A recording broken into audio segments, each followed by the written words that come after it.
내 인생의 주인공은 누굴까요?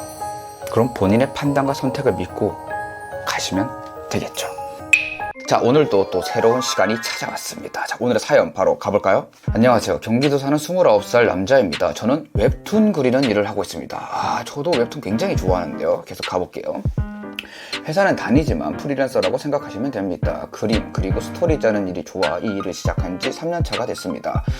또 아실런지 모르지만 이 업계가 생각보다 상당히 박봉에 일이 많습니다. 유유. 작품이 인기가 있어도 건강상의 이유로 휴지가 많은 것도 그것 때문입니다. 얼마 전 뉴스를 보다가 내년 최저시급이 9,860원으로 인상된다는 소식을 들었습니다.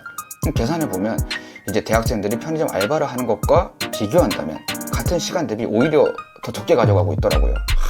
이 자괴감. 5년간 사귄 여자친구와 헤어지게 된 것도 제가 웹툰 일을 놓지 않았기 때문인데요. 해서 우선 정말 이 일이 제게 맞는 건지, 차라리 구하는 일은 접고 일반 회사 디자인팀 쪽에서 찾아봐야 하는 건지 고민입니다. 내년이면 30인데 크게 모아둔 돈도 없는데 이 일로 제가 먹고 살 수 있을까요? 굉장히 좀 답답하면서도 좀 공감이 되는 그런 내용인 것 같습니다. 한번 바로 물어보겠습니다.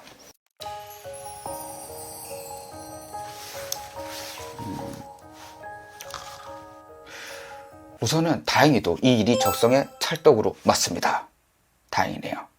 근데 좀 이런 고민들이 되시는 분들이 상당히 많으실 거예요. 예를 들어서 어떤 거냐면, 사실 크게 이거를 3가지 정도를 꼭 짚어보셔야 돼요. 내가 어딘가에 소속돼서 일을 하는 게 좋은 건지, 아니면은 이제 사업을 하는 게 좀 괜찮은 건지, 그것도 아니라면 프리랜서라는 게 괜찮은 건지, 요 3가지를 먼저 한번 살펴보신 다음에 좀 거기 안에서 카테고리를 골라가시면 좋은 거죠.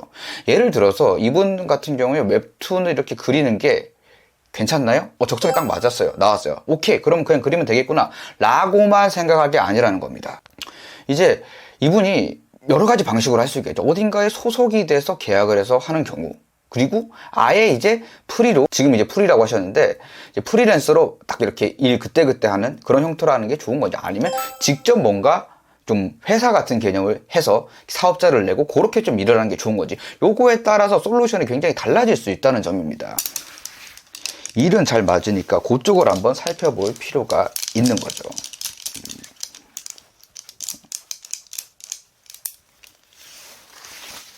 다행히도 이분 같은 경우는 이제 프리랜서로 하는 게 맞습니다. 그래서 지금 굉장히 잘하고 계신 케이스인 거죠. 그렇다면 뭘 봐야 될까요? 바로 언제 좀 괜찮아지냐, 때를 봐야 된다는 거죠. 이분 같은 경우는 지금 단기적인 운, 2, 3년 내의 운들을 살폈을 때 점점 좋아지는 형국입니다. 그럼 지금 잘하고 계시다라는 거고, 그대로 밀어붙이시면 됩니다. 확신을 가지셔도 된다는 거죠. 축하드립니다. 자, 그리고 일반 회사에서 디자인팀 쪽을 찾아봐야 되냐. 사실 이 부분은 이미 제가 그거 살펴보면서 이야기가 돼버렸죠. 네. 본인은 프리랜서가 맞습니다. 소속돼서 일을 하실 수가 없을 거예요. 그러니까 이래저래 자신의 삶을 비추어서 과거를 좀 돌아본다라는 표현을 쓸게요. 그렇게 좀 비추어 보면은 내가 그 선택들을 한 이유들이 있을 거란 말이죠. 그것들만 잘 관찰해 보셔도 요건 충분히 스스로 판단이 가능하실 겁니다. 근데 지금은 왜 판단이 어렵느냐? 여러 가지 안 좋은 조건들이 겹치다 보니까 이런 현상들이 벌어지고 있는 겁니다. 이런 고민들이 많이 드실 때는 어떤 걸까요? 네, 맞습니다. 올해 운세가 그렇게 크게 좋지 않다라는 거죠. 그건 제가 말씀드렸죠. 내년부터 차츰 풀리는 형국이다. 그랬을 때 올해만 좀 잘 넘어가면 충분히 괜찮으니까 걱정하지 마시고 그대로 진행하시면 된다는 겁니다. 마지막 질문이라고 했을 때 이 일로 제가 먹고 살 수 있을까요? 네, 당연히 먹고 사실 수 있죠. 근데 여기서 주의사항이 있습니다. 이게 천년 만년 동안 괜찮다 이런 운은 없습니다. 운이라는 것은 그래프, 흐름이 있습니다.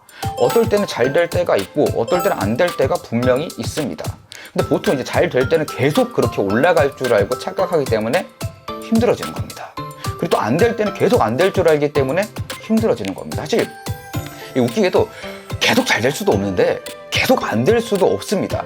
만약에 지금 본인이 최악의 상황이라고 생각이 드시면 지금 바닥을 때린 겁니다. 그럼 어떤 일이 남았을까? 올라갈 일밖에 안 남았다라는 거죠. 요거를 좀 잘 참고해 보시면은 앞으로의 방향성을 잡아가시는 데도 크게 도움이 되실 겁니다. 분명히 그 일도 잘 맞고 터지는 순간들이 찾아올 겁니다. 조금씩 상황들도 좋아질 거고. 근데 좋아졌었을 때 대비를 해야 돼요. 이 천년만년 그런 거 없습니다. 그것만 잘 기억하시면은 앞으로 삶에 대해서 괜찮을 겁니다. 그리고 여담으로 하나 이거 봐드리면 좋을 것 같아가지고 그 헤어진 여자친구분하고 합이 괜찮긴 했습니다. 근데 이런 얘기가 좀 어떨지 모르겠지만 다음 인연이 있어요. 그래서 걱정 안 하셔도 괜찮습니다. 더 괜찮은 인연? 이 괜찮은 그 사람이 별로다가 아니라 나하고 좀 더 맞는 인연 만날 기회가 앞으로 펼쳐지실 테니까 걱정하지 마시고 그대로 꾸준히 자신의 꿈을 밀어붙이시면 됩니다.